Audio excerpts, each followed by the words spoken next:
बनाई में हरी मटन बनता हाल के आज मुर्गी बनाई में हरी मटन बनता माल के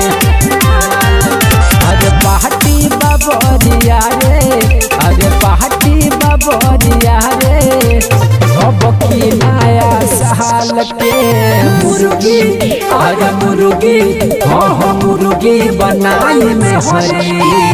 मटन बनता माल के अरे मुर्गी बनाई में हरी मटन बनता माल के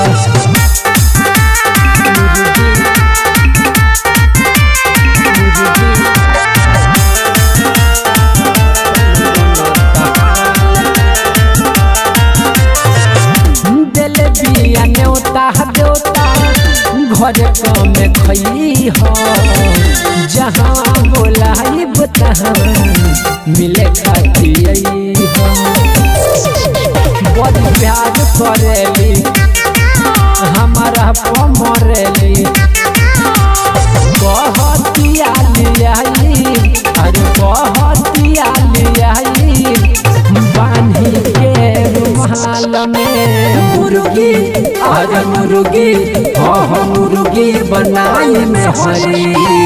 मटन बनता माल के अरे मुर्गी बनाई में हरी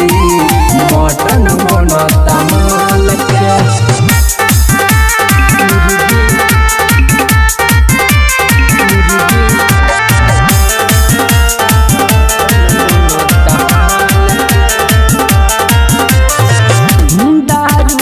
बोतल तुरी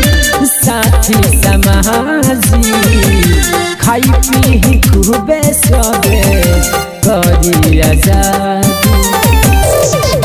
मुनाइर साथ बेदरदी